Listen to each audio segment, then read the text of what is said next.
DevOps and CI-CD Part 4. This episode has 14 questions. For each question, take a moment to think through your own answer before I share a strong approach. Question 1. CI or CD or GitOps? Blue-green deployment. Explain blue-green deployment. Here's a strong way to approach it.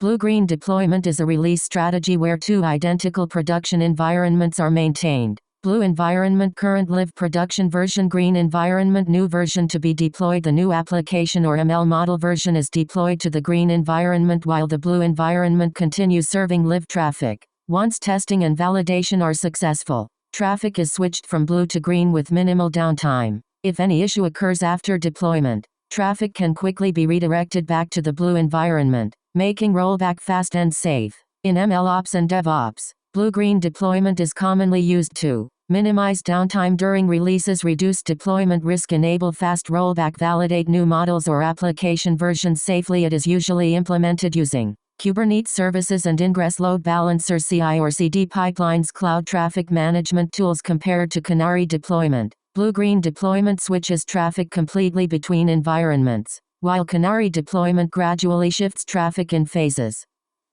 Nice. Let's continue. Question 2. CI or CD or GitOps? Canary deployment. Explain canary deployment. Here's a strong way to approach it. Canary deployment routes a small percentage of production traffic to a new version while the majority continues to the stable version, allowing you to observe the new version's real-world behavior, error rate, latency, business metrics, unlimited exposure before gradually increasing its traffic share or rolling back quickly if problems appear. It limits blast radius compared to deploying to 100% of traffic immediately. Great. Moving on. Question 3. CI or CD or GitOps? Deployment rollback. How do you roll back deployments? Here's a strong way to approach it. The fastest and safest rollback is redeploying the previous known good artifact or revision rather than trying to fix forward under pressure. For Kubernetes, kubectl rollout undo. For Cloud Run, shifting traffic back to the previous revision. For a GitOps managed deployment, reverting the git commit and letting the tool reconcile. Having this be a fast, well-rehearsed, one-command operation, not a manual multi-step process, is what actually makes rollback usable during a real incident. Alright, next question. Question 4. Azure. Azure IAM equivalent. What is the Azure equivalent of IAM? Here's a strong way to approach it. Azure's equivalent of GCP IAM is Azure Role-Based Access Control, RBAC, which assigns roles, built-in or custom, to security principals, users, groups, service principals, managed identities, scoped at the management group, subscription, resource group, or individual resource level, conceptually similar to GCP IAM's hierarchy-based role bindings. Let's keep going. Question 5. Azure. Microsoft Entra ID. Explain Microsoft Entra ID and how it is used. Here's a strong way to approach it. Microsoft Entra ID, formerly Azure Active Directory, is Microsoft's cloud-based identity and access management service, providing the user or group directory and authentication, including SSO and MFA, that Azure RBAC and many third-party applications rely on. It's the identity backbone equivalent to cloud identity in the GCP world, plus significantly more enterprise identity federation and conditional access capability. On to the next one. Question 6. Azure. Azure Identity Management. How do you manage users, groups, roles, and identities in Azure? Here's a strong way to approach it. Users and groups are managed in Microsoft Entra ID, often synced from on-premises Active Directory via Entra Connect, and access is granted through Azure RBAC role assignments scoped appropriately in the resource hierarchy. Managed identities are used for Azure resources needing to authenticate to other Azure services without storing credentials, analogous to GCP's workload identity, and conditional access policies add context-aware controls, location, device compliance, on top of basic role assignment. Good. Here's another one. Question 7. Platform engineering. How would you draw the line between what a platform team owns and what application teams own? And how would you avoid the platform becoming a bottleneck?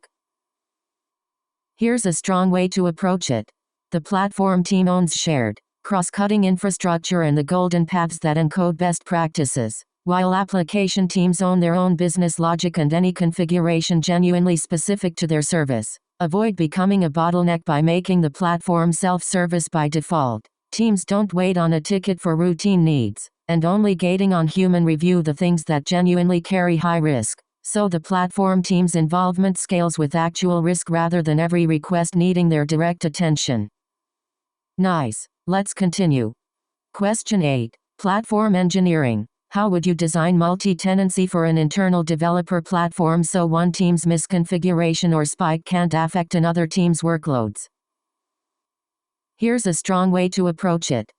Enforce hard isolation boundaries via namespaces with resource quotas, network policies, and RBAC so one team's workload literally cannot consume resources or reach services belonging to another team without explicit cross-team allowance. Apply rate limits and circuit breakers at shared infrastructure choke points, a shared API gateway, a shared database so one team's traffic spike degrades gracefully rather than cascading into an outage for everyone sharing that resource. Great. Moving on. Question 9. Platform engineering. What SLAs or slows would you define for your own platform team, and how would you measure whether the platform itself is reliable? Here's a strong way to approach it. Define slows for the platform's own availability. Can teams actually deploy and provision when they need to? Self-service request success rate and latency. How long does a routine infrastructure request actually take end-to-end? And the reliability of shared infrastructure the platform provides. CI/CD pipeline success rate, shared cluster uptime. Measure these the same way you'd measure any production service, with real monitoring and error budgets, since a platform that isn't itself reliable undermines every team building on top of it. Alright, next question. Question 10. Platform engineering. How would you design self-service ephemeral preview environments for pull requests on top of GKE, Terraform, and CI/CD? Here's a strong way to approach it. Trigger a CI job on PR open that provisions a lightweight, namespace deployment of the application, and any needed dependencies, using the same Helm chart or Terraform module as production but scaled down, tagged with the PR number for easy identification, and automatically post the preview environment's URL back to the PR for reviewers. Tear down the environment automatically on PR close or merge via a scheduled cleanup job or a CI hook, so ephemeral environments don't silently accumulate and consume cluster resources indefinitely. Let's keep going. Question 11. Platform engineering. How would you prevent manual console changes from undermining your Terraform-based golden paths, without blocking legitimate emergency fixes? Here's a strong way to approach it. Restrict console write access for resources managed by Terraform through IAM, so routine changes must go through the pipeline, while keeping a documented, audited break glass process for genuine emergencies that grants temporary elevated access with mandatory follow-up. Run scheduled drift detection so any manual change, authorized or not, surfaces quickly, and require any emergency manual change to be reconciled back into Terraform configuration immediately afterward so state doesn't silently diverge from reality long-term. On to the next one. Question 12. Platform engineering. How would you design a service catalog that tracks ownership, dependencies, production readiness status, and on-call rotation for every service on the platform? Here's a strong way to approach it. Require every service to register metadata, owning team, on-call rotation, Slack channel, dependency list, production readiness checklist status, at creation time through the Golden Path template, so the catalog is populated automatically rather than relying on teams to remember to maintain a separate document. Derive dependency mapping from actual tracing or service mesh data where possible for accuracy, and wire the catalog into other tooling, alert routing, on-call paging, so keeping it updated has a direct, visible benefit to the team maintaining it. Good. Here's another one. Question 13. Platform engineering. How would you enforce security and compliance guardrails inside a self-service platform without turning every request into a manual approval bottleneck? Here's a strong way to approach it. Bake the guardrails into the Golden Path defaults, Secure by default Terraform modules. Mandatory labels. Enforced network policies. So compliant behavior is simply what happens when you use the self-service path, without any manual gate needed for the common case. Reserve manual approval specifically for requests that fall outside the well-understood, pre-validated pattern. Genuinely novel or high-risk requests. So the majority of routine requests flow through automatically while risk-appropriate scrutiny still applies to the exceptions. Nice. Let's continue.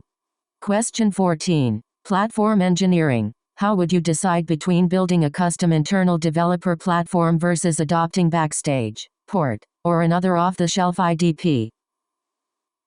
Here's a strong way to approach it. Adopt an off-the-shelf IDP like Backstage when your needs are largely well-served by its existing plugin ecosystem, service catalog, tech docs, scaffolding templates, and you want to avoid building and maintaining a UI or framework from scratch. Build custom only when you have genuinely unique requirements that off-the-shelf options don't support well, since the maintenance burden of a custom platform is significant and often underestimated. Most organizations get more value faster by extending an established open-source IDP than reinventing its foundational capabilities. Great, moving on. That wraps up this episode. Nice work practicing, and see you in the next one.